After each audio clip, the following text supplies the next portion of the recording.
दोस्तों, एसडीएम साहिबा एक शादी को अटेंड करने के लिए शादी में पहुंचती हैं। शादी का माहौल चल रहा था।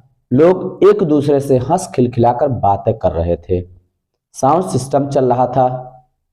कुछ लोग बैठकर एक दूसरे के साथ खाना खा रहे थे। एक किनारे मंडप सजा हुआ था। मंडप के सामने कुछ कुर्सियां रखी हुई थी। उन कुर्सियों पर कुछ लोग बैठे हुए थे और कुर्सियों पर बैठकर मंडप पे हो रही शादी को देख रहे थे। एसडीएम साहिबा जाती हैं और मंडप के सामने जो कुर्सियां रखी हुई थी उस पर जाकर ये बैठ जाती हैं और मंडप पे हो रही शादी को देखने लगती हैं। जैसे जैसे समय बीतता है, एसडीएम साहिबा के चेहरे पे धीरे धीरे मायूसी साफ झलकती है। वो उस शादी को देखकर मन ही मन में बहुत कुछ सोच रही थी। वो अपने उन पलों को याद कर रही थी जब उनकी शादी हुई थी। तभी वहां पर एक वेटर आता है जो मेहमानों के लिए चाय पानी लेकर आया हुआ था। वो घूमते घूमते एसडीएम साहिबा के सामने आ जाता है। एसडीएम साहिबा से चाय पानी पूछता है तो एसडीएम साहिबा उस वेटर की तरफ देखती हैं और वेटर एसडीएम साहिबा की तरफ देखता है तो बस देखता ही रह जाता है और दोनों लोगों के दिमाग में बहुत सारे सवाल उत्पन्न हो जाते हैं। बहुत कुछ सोचने लगते हैं। वेटर वहां से अपना ध्यान हटाता है और आगे बढ़ जाता है। दूसरे लोगों को चाय पानी देने लगता है। कुछ देर के बाद एसडीएम साहिबा एक आदमी को बोलती हैं और कहती हैं कि जाके उस वेटर को बुला के लेकर आओ और कह देना एसडीएम साहिबा तुमको बुला रही हैं, मुझे उससे कुछ बात करनी है। आखिर दोस्तों, वो वेटर कौन था? एसडीएम साहिबा का उस वेटर से क्या रिश्ता होता है? इस कहानी की पूरी सच्चाई जानने के लिए वीडियो को पूरा देखिए। वीडियो में आगे बढ़ने से पहले बस वही छोटी रिक्वेस्ट कि वीडियो को लाइक नहीं किए हैं तो वीडियो को लाइक कर दीजिए। चैनल को सब्सक्राइब नहीं किए हैं तो सब्सक्राइब कर दीजिए, जिससे हमारा हौसला बढ़ता रहे और हम आप लोगों के लिए इसी तरह की कहानियां लेकर आते रहें। दोस्तों, ये कहानी है उत्तर प्रदेश के एक जिले की। उस जिले में एक कॉलेज होता है। उस कॉलेज में एक लड़की पढ़ रही होती है जिसका नाम दोस्तों यशोदा होता है। यशोदा ग्रेजुएशन कर रही थी और फाइनल ईयर में चल रहा था। उसी कॉलेज के सामने एक मिठाई की दुकान थी। यशोदा जब भी आती जाती उस मिठाई वाले को देखती रहती। दोस्तों, उस मिठाई वाले की उम्र लगभग यशोदा के उम्र के बराबर ही थी और उसका नाम दोस्तों मोहन होता है। जब भी यशोदा उस रास्ते से आती जाती तो देखकर मुस्कुराया करती और दिल ही दिल में उससे प्यार कर बैठती। मोहन भी यशोदा को देखता रहता और वो भी दिल ही दिल में प्यार कर बैठता। लेकिन इन दोनों को कोई हिम्मत नहीं होती कि एक दूसरे से कह पाए कि मैं तुमसे प्यार करता हूं या फिर मैं तुमसे प्यार करती हूं। दोस्तों, समय बीतता है। यशोदा की ग्रेजुएशन कंप्लीट हो जाती है। बहुत हिम्मत करके यशोदा मोहन के पास जाती है और उससे अपने दिल की बात कह देती है। जब मोहन इस बात को सुनता है तो वो बहुत ही खुश होता है और वो भी अपने दिल की बात यशोदा से कह देता है। दोस्तों, दोनों तरफ प्यार का इजहार हो चुका था, लेकिन सोचते थे क्या किया जाए जिससे हम दोनों की शादी हो जाए। अब दोनों लोग हिम्मत जुटाते हैं और अपने अपने घर पर जाकर अपने अपने माता पिता से कह देते हैं। उनके माता पिता भी इस शादी के खिलाफ नहीं होते हैं और शादी करने के लिए तैयार हो जाते हैं, क्योंकि मोहन की जो मिठाई की दुकान थी वो बहुत अच्छी खासी चलती थी और उससे बहुत ज्यादा पैसा भी कमाया करता था। इसलिए यशोदा के घर वालों को भी कोई एतराज नहीं होता है। दोनों घरों की सहमति से एक अच्छा सा मुहूर्त देखकर दोनों की शादी कर दी जाती है।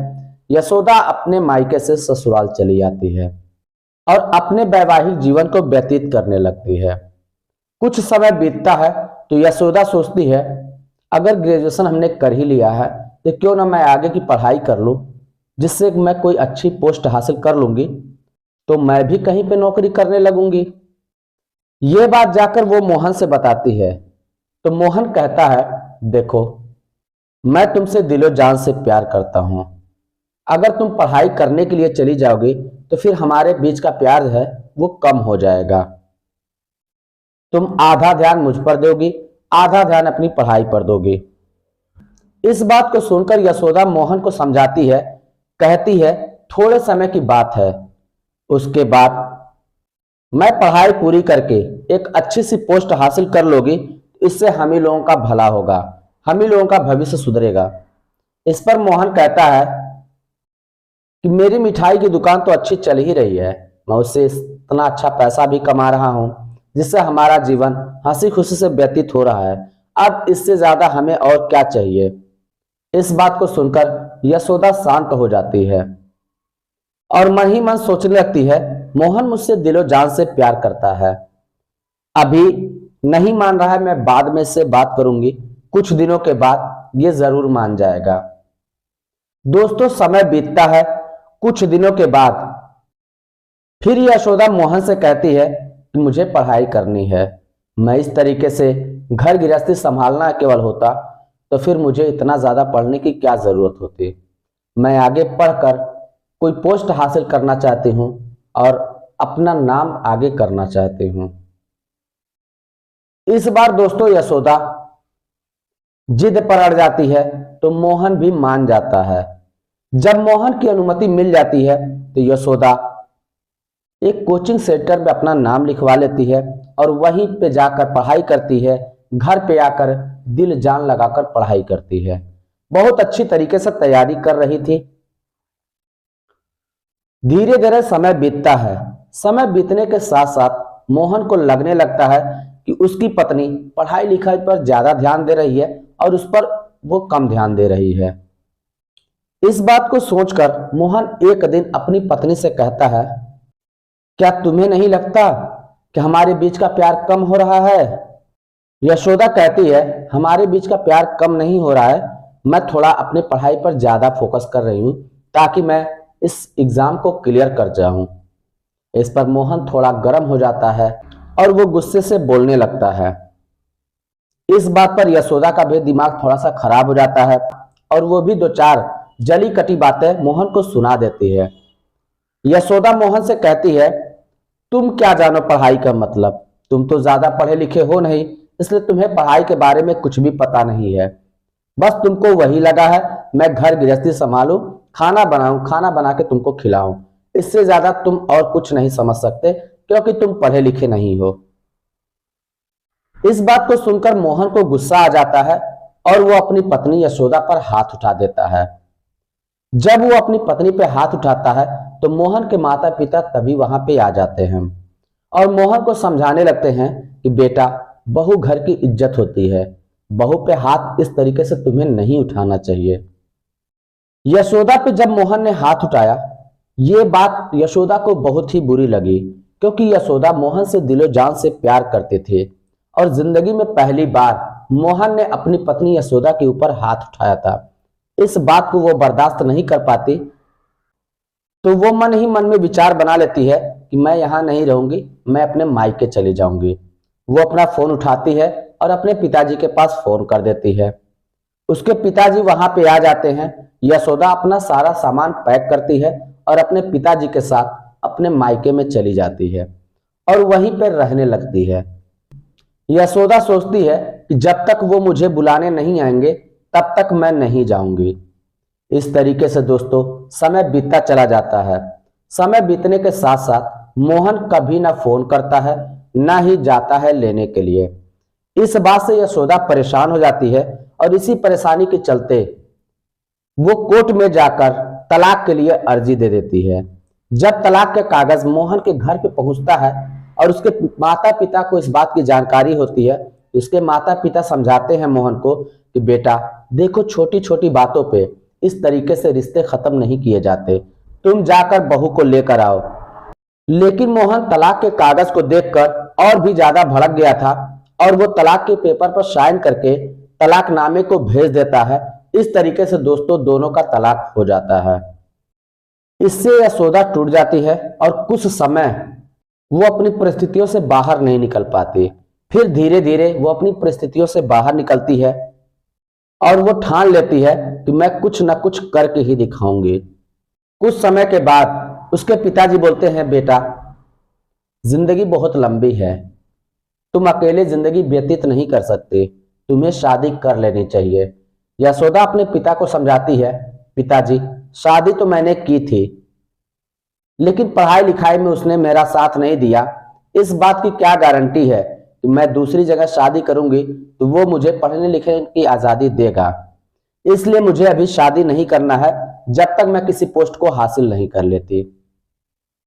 इस बात को सुनकर उसके पिताजी भी बोलते हैं, ठीक है बेटी, जो तुम्हारी इच्छा है वो पूरी कर लो। जब तुम्हें लगे कि शादी कर लेनी चाहिए तो तुम मुझे बता देना। अब दोस्तों यशोदा और भी मेहनत से पढ़ाई करने लगती है और धीरे धीरे समय बीतता है। यूपीएससी का वो एग्जाम क्लियर कर लेती है। उसके बाद उसका इंटरव्यू भी निकल जाता है और ट्रेनिंग के लिए चली जाती है। ट्रेनिंग भी उसका कंप्लीट हो जाता है। अब दोस्तों वो एसडीएम बन जाती है। एसडीएम बनने के बाद उसका एक जिले में पोस्टिंग हो जाता है। वो जाके वहां पे अपना कारोबार संभालती है और बहुत ही मेहनत से काम करती है, बहुत ही ईमानदारी के साथ अपने पद को संभालती है। उसी ऑफिस में रहने वाली एक महिला के घर उसकी बेटी की शादी होती है, तो वो यशोदा को निमंत्रण देती है और बोलती है, मैडम आपको जरूर आना है। अगर आप हमारे वहां हमारी बच्ची की शादी में आएंगी तो इससे बड़ा सौभाग्य मेरे लिए नहीं होगा। यशोदा शादी में जाने की हामी भर देती है। शादी का समय नजदीक आता है। यशोदा अपनी सरकारी गाड़ी से हूटर बजाते हुए उस शादी को अटेंड करने के लिए शादी में पहुंच जाती है। वहां पे शादी का माहौल चल रहा था। लोग एक दूसरे से हंस खिलखिला के बातें कर रहे थे। साउंड सिस्टम बज रहा था। कुछ लोग बैठकर एक दूसरे के साथ खाना खा रहे थे। एक किनारे मंडप सजा हुआ था। मंडप के सामने कुछ कुर्सियां रखी हुई थी। उन कुर्सियों पर कुछ लोग बैठकर हो रही शादी को देख रहे थे। यशोदा भी जाती है और उन्हीं कुर्सियों पर बैठ जाती है। बैठकर शादी को देखने लगती है। जैसे जैसे शादी का कार्यक्रम आगे बढ़ता है वैसे वैसे यशोदा मन ही मन चिंतित होने लगती है।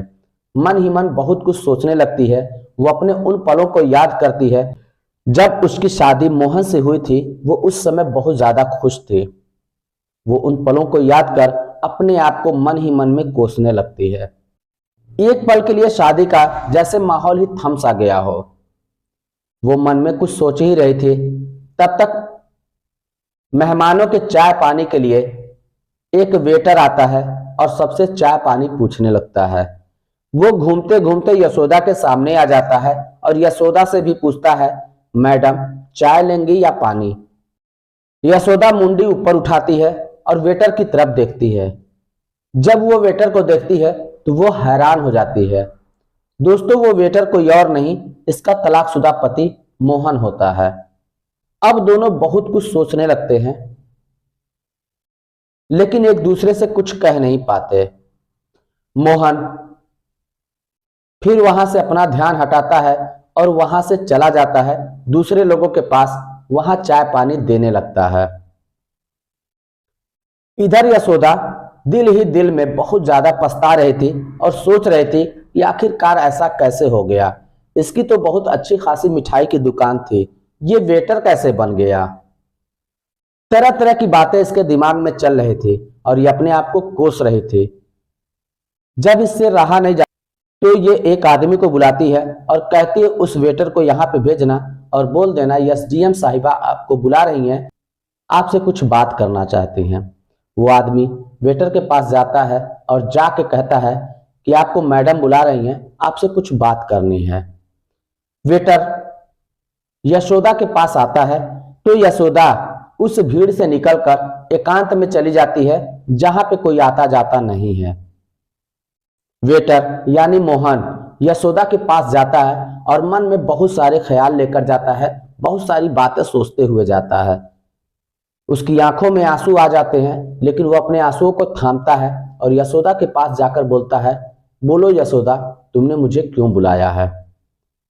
यशोदा पूछती है, ये बताओ तुम्हारी मिठाई की इतनी अच्छी खासी दुकान चल रही थी, फिर तुम ये वेटर का काम क्यों कर रहे हो? मोहन कहता है, ये जानने के लिए तुम्हें मेरी कहानी सुननी होगी। तुम्हें समय देना पड़ेगा। और मैं जहां तक समझ पाता हूं कि एसडीएम साहिबा के पास इतना समय नहीं होगा। एक वेटर की कहानी सुने। यशोदा बोलती है, मेरे पास समय ही समय है, तुम अपनी कहानी मुझे पूरा बताओ, आखिर तुम वेटर कैसे बन गए। तब मोहन बताने लगता है कि जब तुमसे मेरा तलाक हुआ उसके बाद मेरा किसी काम में मन नहीं लग रहा था। न दुकान पे काम करने का मन लग रहा था, न घर पे अच्छा लग रहा था। दुकान से थोड़ा बहुत प्रॉफिट होता था, लेकिन इससे मुझे कोई फर्क नहीं पड़ता था। मैं सोचता था आखिर मैं कमाऊं तो किसके लिए कमाऊं। जब मेरा मन नहीं लगता तो मैं क्या किया कि एक वहां पे कारीगर रख लिया।